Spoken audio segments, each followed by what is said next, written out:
Hey guys, LJS here, back with another deck profile. This time I'll be doing my friend's Granblue Cocytus reverse deck. So, Granblue, for those of you who don't know, is a zombie pirate deck. Basically, they focus on reviving units from your drop zone onto the field and doing stuff. Basically, zombies. So they revive and revive and revive. So, I know this card is from set 13 and I'm a bit late, but I've always wanted to do this deck profile on my friend's deck because it's a really underrated deck and it's one of those decks which is, I would say, it's not easy to play because it's a very techy deck. It's a deck that involves a lot of tech and a lot of careful planning of what to do.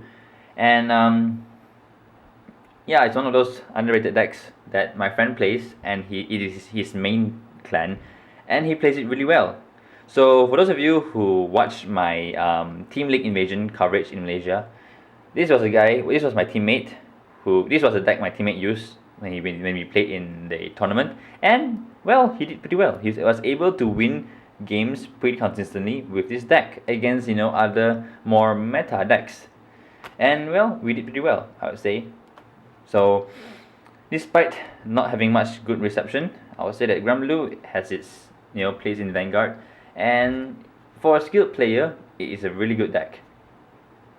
So this deck revolves around Cocytus Reverse, one of those new reverse cards in set 13, and is supported with the new pretty good break ride, as well as its own original self, because this is a cross ride. So you have the original Cocytus that helps it achieve the good, nice defensive cross ride body, and then you have units that help this deck, such as Maulers, basically Marling. Basically, they help you set up your drop zone, with Rune Shade, as well as King Seahorse. They help you set up your drop zone, as well as self revivers like Samurai Spirit and Deadly Spirit.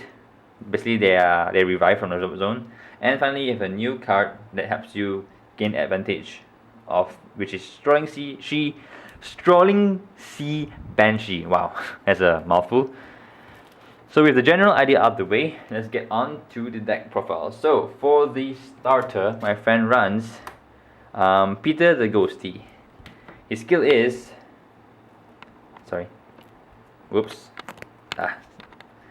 Sorry guys, technical difficulties. Okay, his skill is... His skill is... 100+1, put 2 cards from the top of your deck into your drop zone and put this unit into your soul. If you have a Granblue Vanguard, draw a card. So his skill is +1, put him in the soul. Sorry, +1, maul 2 cards from the top of your deck, black into your drop zone, 1, 2, and then put in the soul and you draw a card. So there are other starters out there which you can use, which is the Captain Knight Kit, as well as, what's this nice name, the Skeleton. Basically, Captain Knight Kit skill is +1, put in the soul, and you look at top 10 cards of your deck and choose 1 card and put it into the drop zone. So Captain Knight Kit is sort of a more consistent drop zone set upper. Basically, you get to choose one specific card from 10 cards to put into your drop zone. So cards that you want in a drop zone will be, like I explained earlier, the self revivals and all kinds of other things which you want in a drop zone to revive. And as well, you can also run a Skeleton Guy, which is a grade 3 searcher.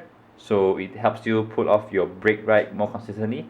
But my friend has been playtesting it, and he found that this is probably the best starter to use, because you get to draw 1 card, which basically negates the effect of putting in a soul, and you also get to set up your drop zone. Yeah. So I'll also explain another reason why this is much more preferred than the other two. So yeah, starter. Grade 3s, he runs 3 Cocytus Reverse. So his skill is put top 3 cards from your deck into your drop zone and choose your Granblue Rearguard and lock it. Choose one of your Granblue from your drop zone and call it to R, basically revive it and give it 3k until end of turn. So basically his skill is you maul 3 cards from your drop zone, from your deck into your drop zone, revive 1 guy, he gets 3k, and you lock 1 guy.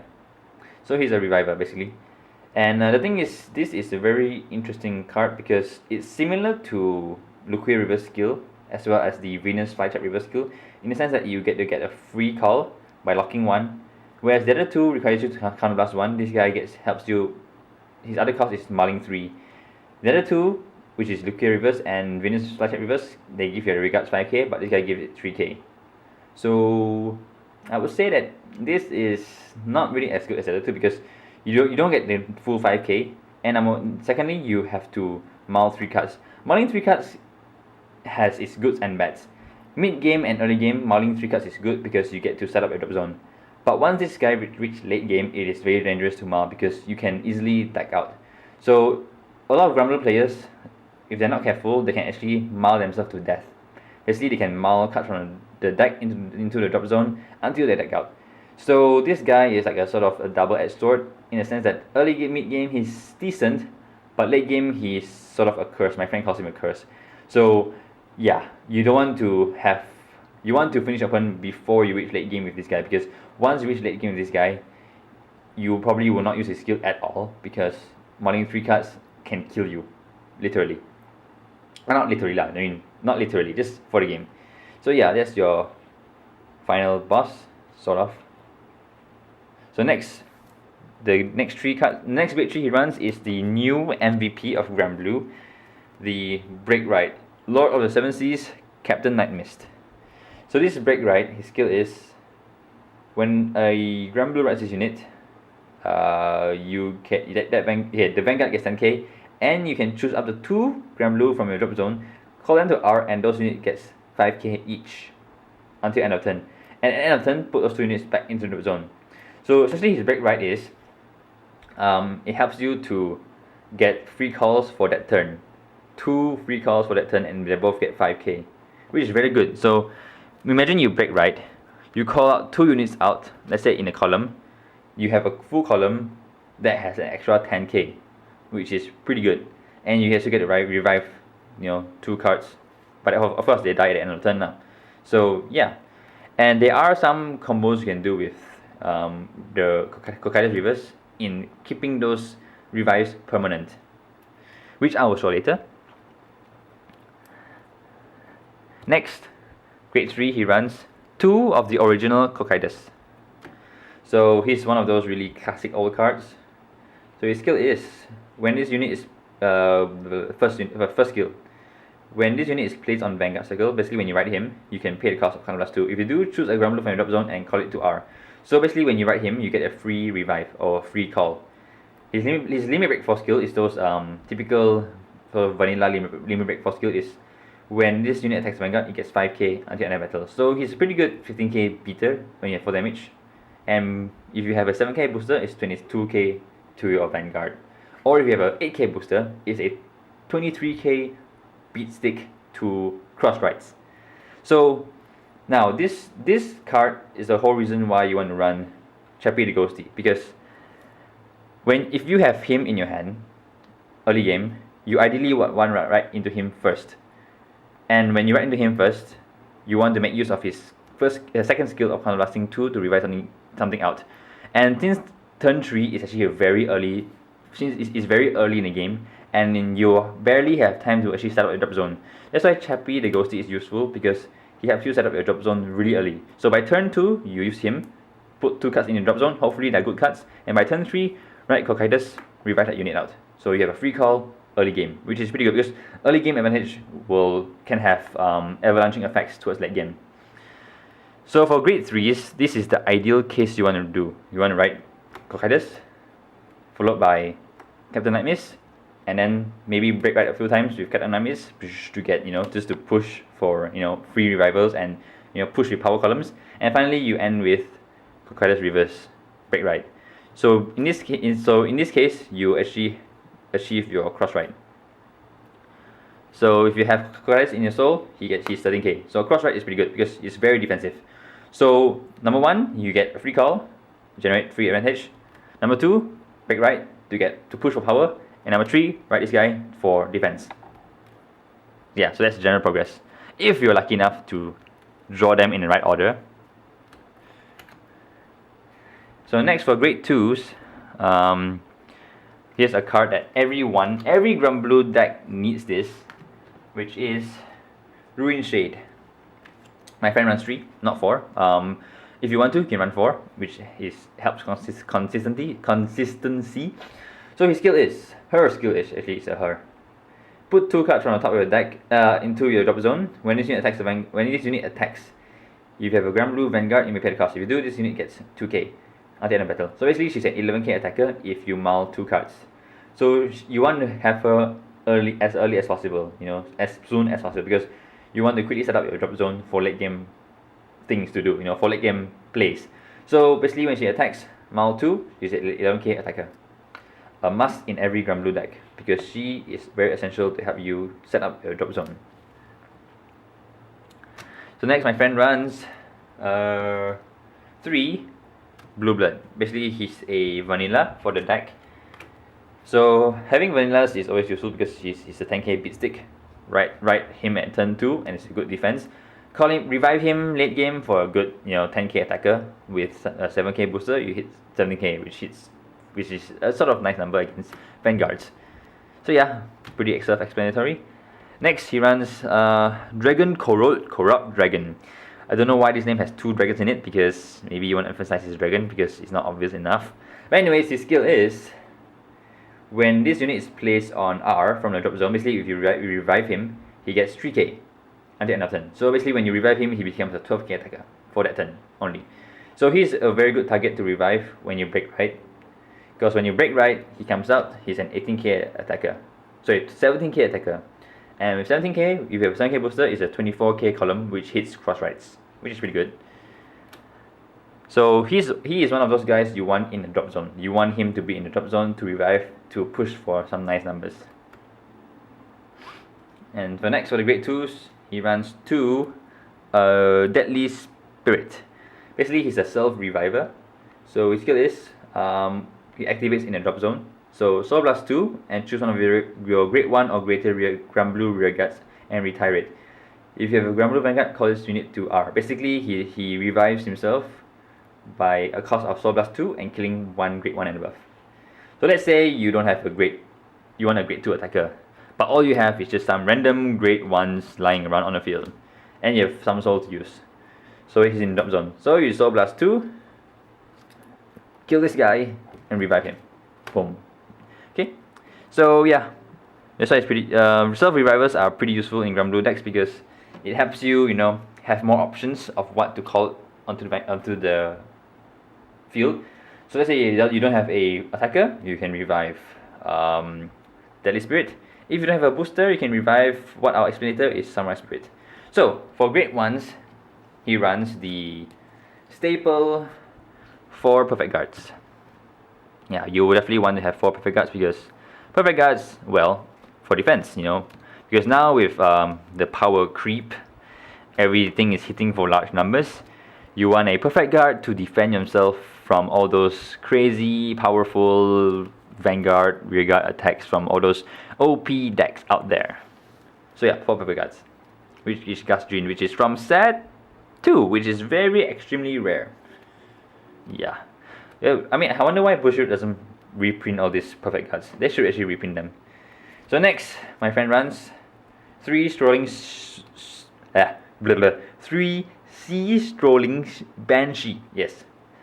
So she is the new card from set 13, and she actually helps Granblue gain hand advantage. So she's really good. So when this unit is placed from R from your drop zone, Soul Blast 1, if you do, draw a card. So what you do is you revive her, Soul Blast 1, and you draw a card. So you can draw quite a lot of cards with her. And she's another card you want in the drop zone. So you want her and Corrupt Dragon in the drop zone to revive. And she's the ideal target to revive with the Break Right, because when you Break Right, you call her out, revive her, Soul Blast 1, draw a card. At end of turn, she goes back into the drop zone where she belongs. Yeah, she belongs in the drop zone. So you want her to be in drop zone as often as possible for a chance to revive her, and draw a card. But of course, you must make sure you have enough soul because, yeah. So there are 2 things that take up soul, which is him and her. So do pay attention to the soul you have because you may want to draw instead of reviving, depending on your situation. So for next grade 1, he runs the self-reviver Samurai Spirit. So he's also one of those self-revivers. So this guy's skill is Counter +1 and choose your Granblue rearguard and retire it. If you have a Granblue Vanguard, call it to R. So basically, you can blast one, kill something, and you can revive him. So if you need a booster, but you have no great ones in your hand, you can just call a trigger, kill it, and revive him for a cost of Counterblast 1. So this deck isn't actually Counterblast heavy. So having Cocytus reverse to have 2 Counterblast for free call, and having him for Counterblast 1 to get, you know, revive is pretty good.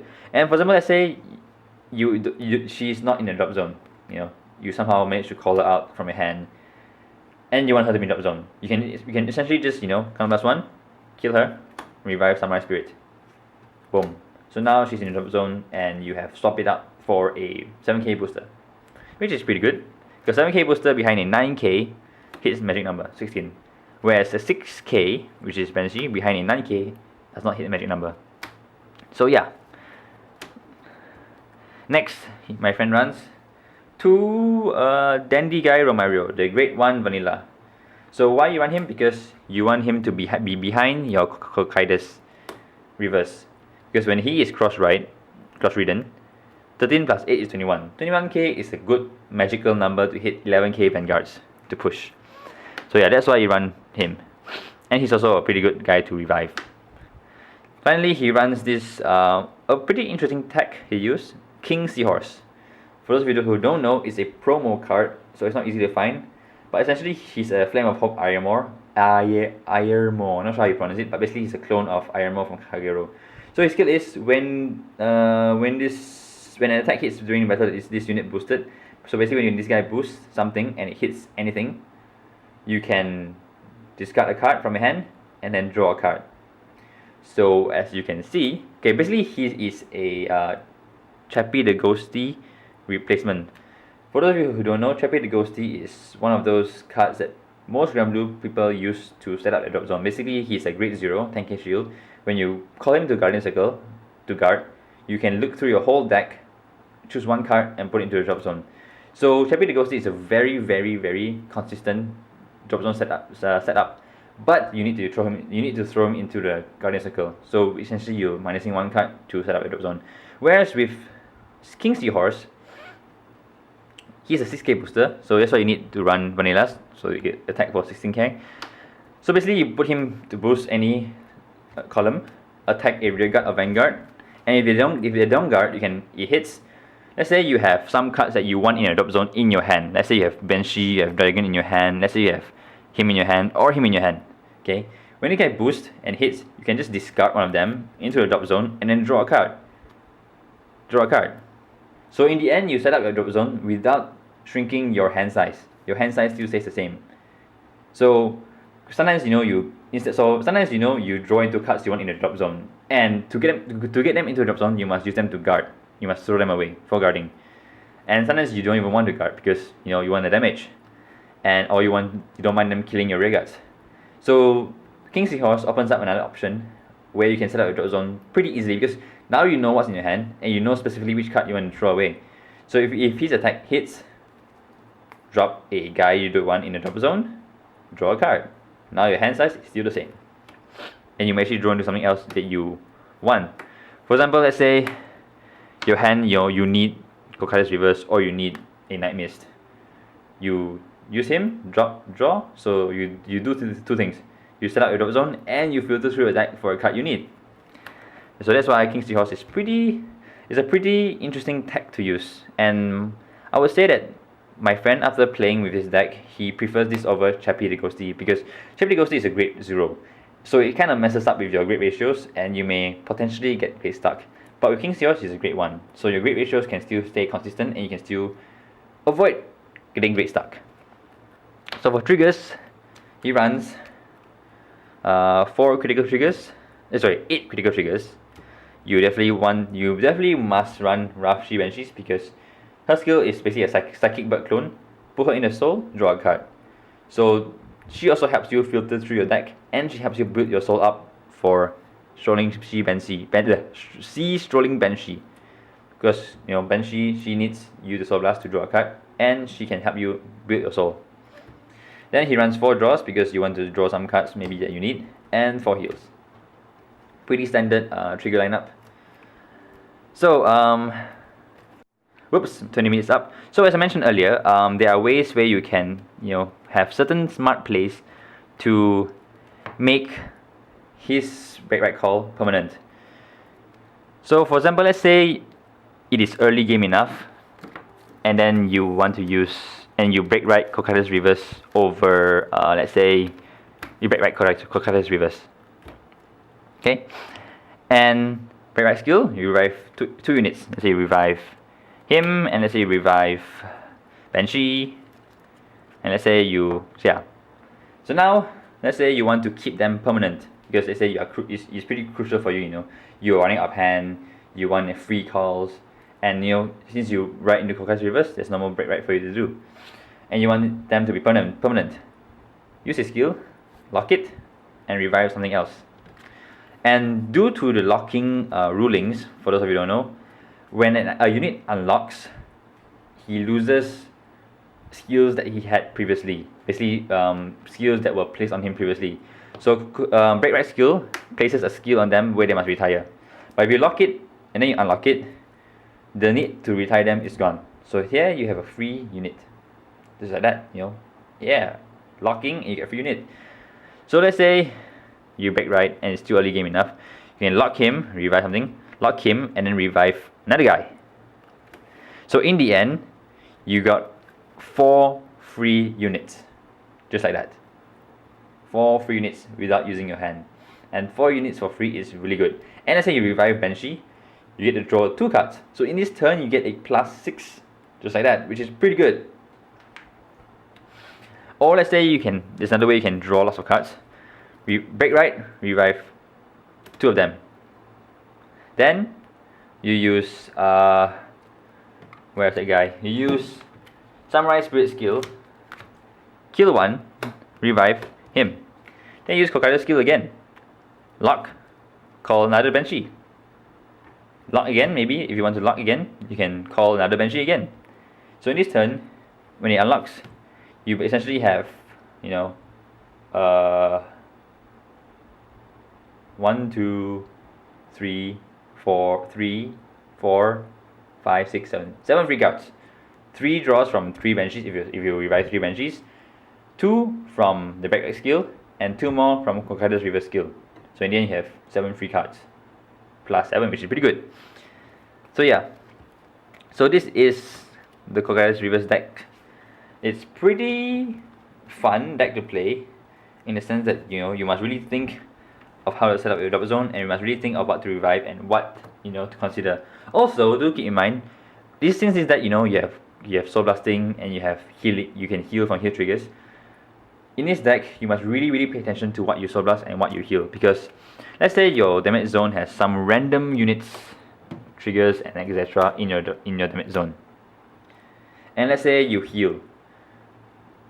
In here, what do you choose to heal? Obviously, you must choose this guy, because this guy is a Soul Reviver, so you heal him. So now he's in the drop zone, so you can use him, because Granblue uses that drop zone as a toolbox. Or if you want to, you can also heal this guy, because maybe if you need a 10k beater, heal him. Then you can revive him to the field. Yeah. And also, let's say if you Soul Blast,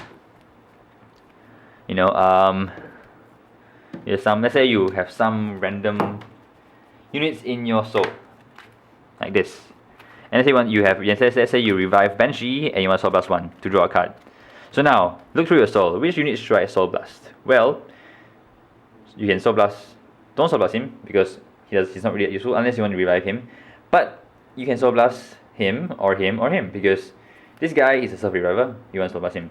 He is also a Self Reviver, so you want to Soul Blast him. He, on the other hand, if he revives, he gets 3k, so it's useful in the drop zone. So depending on what you want to play or what stage of the game you're in, you need to consider what units to Soul Blast and what units to heal. So that's why I find that this deck is fun to play, because it brings a whole new level of thinking and strategizing. Yeah. So Granblue, a very techy deck, a deck that requires some skill and planning, and a good know-how of how to put pressure and how to make use of these cards to get advantage. Although I think Cocytus Reverse is pretty meh. When Fighter's Collection comes out, when Night Snow comes out, Night Snow is a much better card to use. With Night Snow, you can actually do a thing called double break ride, because Night Snow is a superior rider, so he revives himself on the Guardian Circle. So Night Snow, for those who don't know, is in a drop zone. You can superior ride, which is pretty good. You can achieve double break ride. But anyways, that is a topic for another video. So this has been my friend's Cocytus deck profile. Any comments and suggestions, please write down below. If you like the video, do thumbs up and subscribe. And this has been LJS. Thanks for watching.